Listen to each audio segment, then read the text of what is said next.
Hello vinyl community, this is Randy.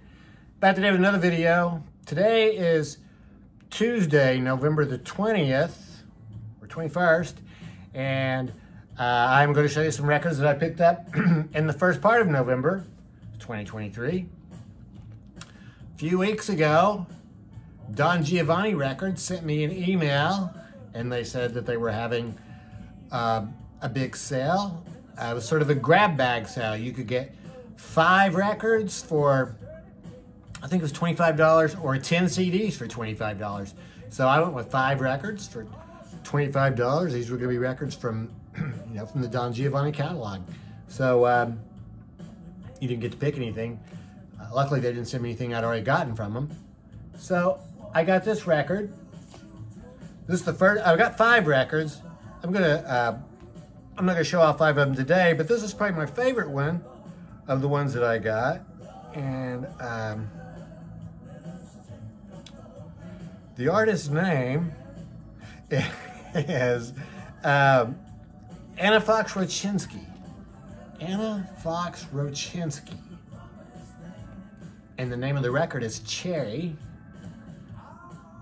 So evidently Anna was a member of a band called Quilt. This record came out in 2021, came out a couple years ago. So she's in a band called Quilt, which I'm totally unfamiliar with. But I can tell you this record is, well, let me say, I got these records, they were all 5 from artists that I'd never heard of before. I didn't know anything about them. So I listened to all 5 of them without looking at anything in Discogs or on their Bandcamp page or anything. But this one did have a hype sticker. So that sort of told me a little bit about what to expect. They say on her solo debut, Quilt's Anna Fox Rochinski pairs highly personal lyrics with an ebullient blend of progressive dance pop, electro-funk, and do-it-yourself R&B. That's a pretty good description of it, I think, progressive dance pop, electro-funk, and do-it-yourself R&B. So, yeah, I would. It's very much. It's just like pop music.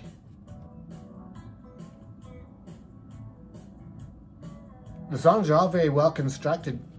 Party Lines, for instance, the first song has a really catchy hook. Some of the songs get to be a little bit longer. The very last song, number 9, No Better. It's very cool. It brings in some, most of the instrumentation on this is by Anna herself. Then there's a small band. It's just your typical, guitar, bass, drums, and keyboards.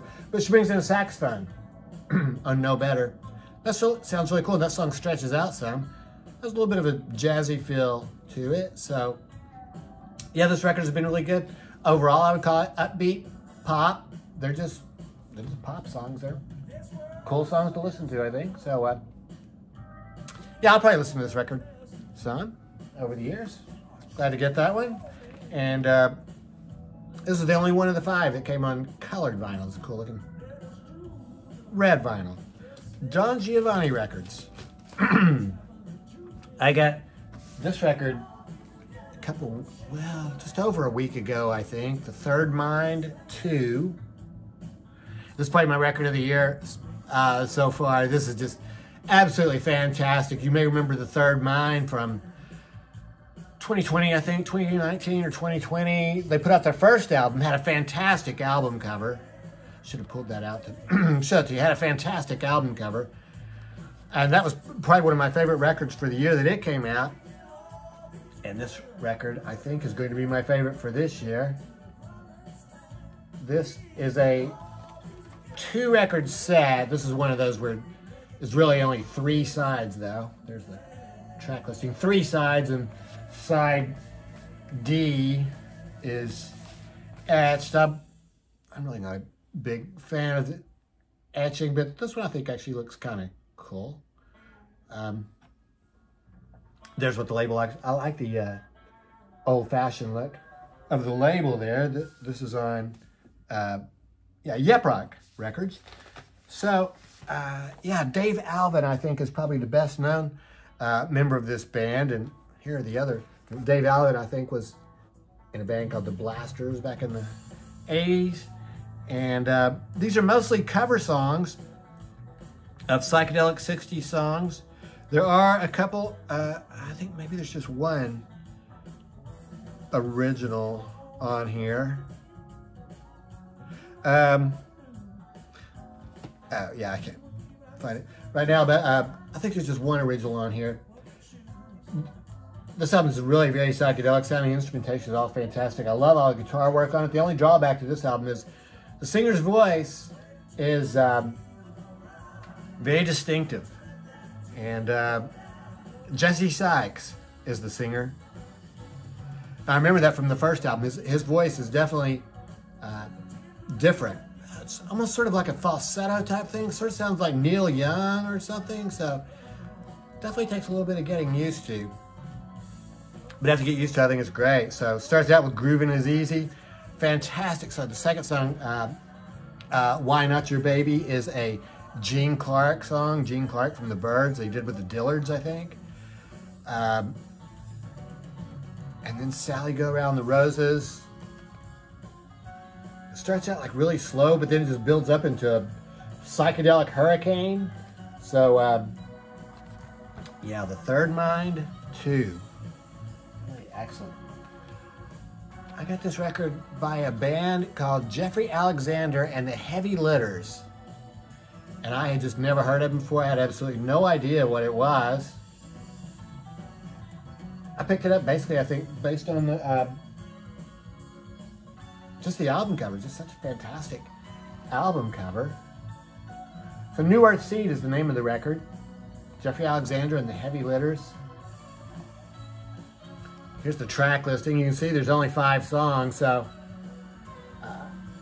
this is just totally psychedelic. This is absolutely fantastic. Jeffrey Alexander, I'd never heard of before, but evidently he used to be in a band called Dire Wolves. And I don't know if they were a Grateful Dead cover band, but there's a Grateful Dead song called Dire Wolf. So they were called the Dire Wolves. I never heard them. I guess they were based in the Bay Area. Now he's moved back east somewhere and has formed this new band. And yeah, I mean, this is just I think it's just 2 guitars, bass, and drums. There's quite a few people playing on it, but there's like a core band and there's some other people. And very cool thing is a geologist from Animal Collective sits in on one of the songs. I'm not sure. These people are not identified, so I don't know who is who on there, but I'm a big Animal Collective fan, so I'm really glad to see geologists on here. There are some other, well,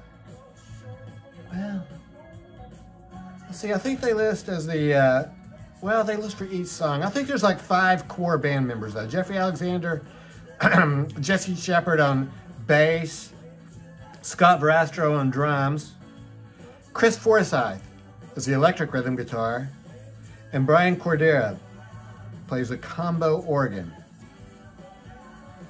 So 2 guitars, bass, drums, and an organ.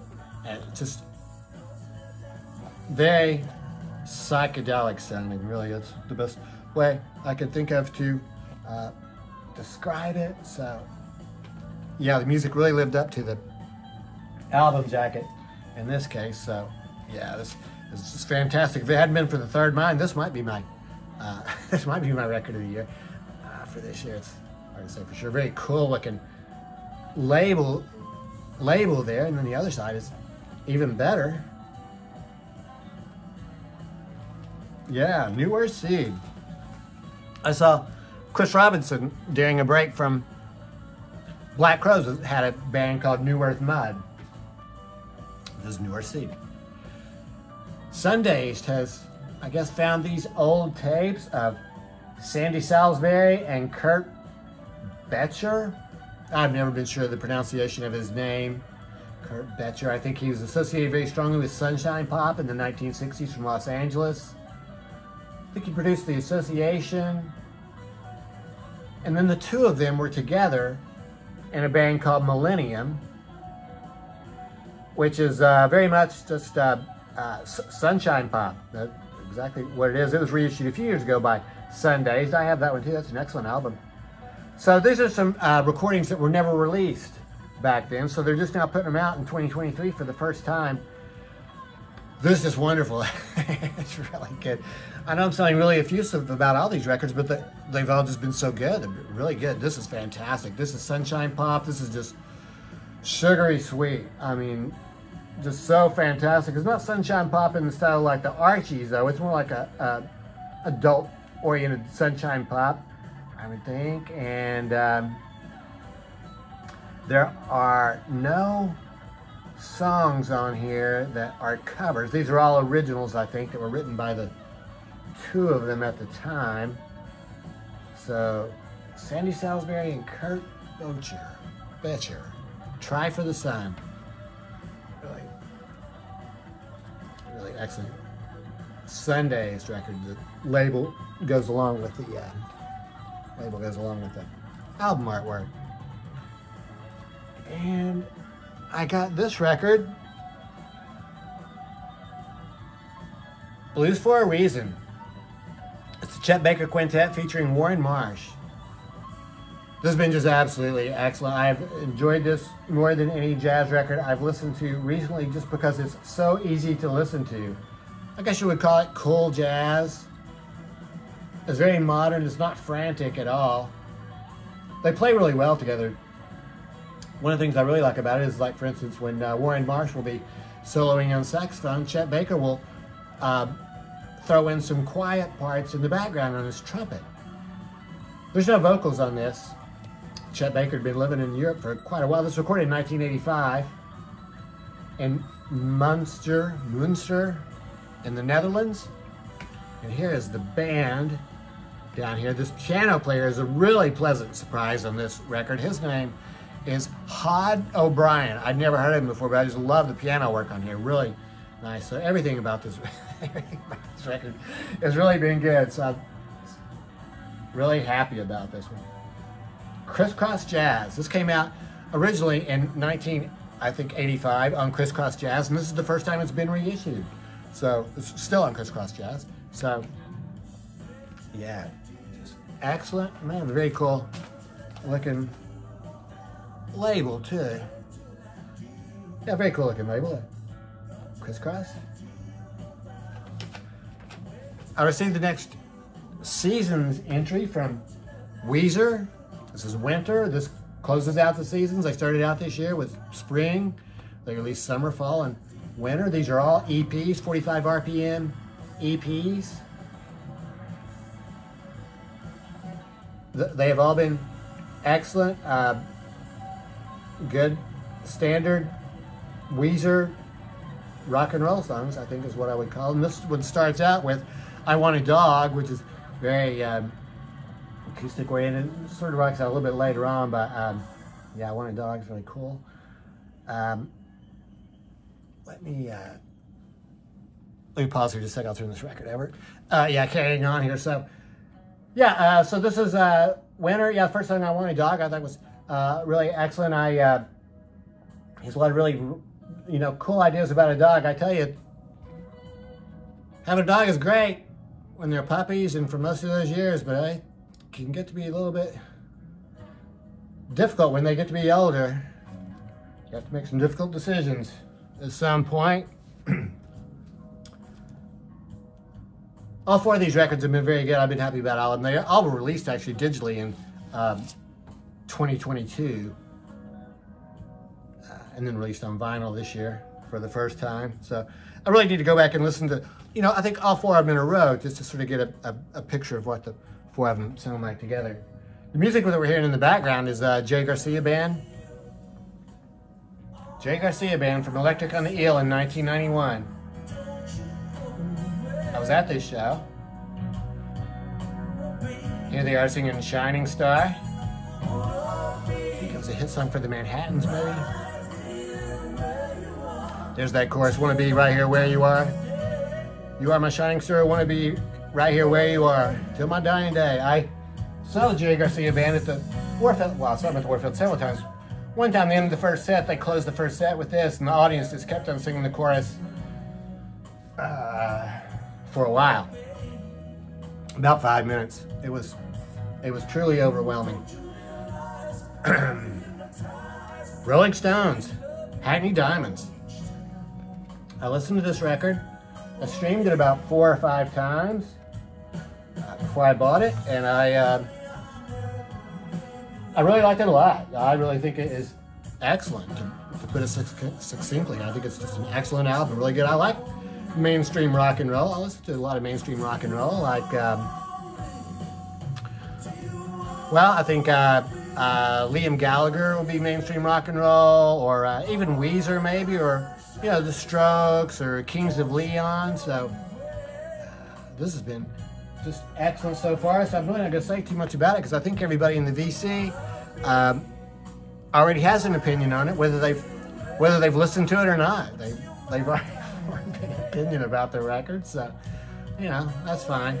I did look up Hackney to see what Hackney Diamonds means, and Hackney is an area in London there, and then evidently I think I read that Mick said this, he said that Hackney means like something that's very common or everyday.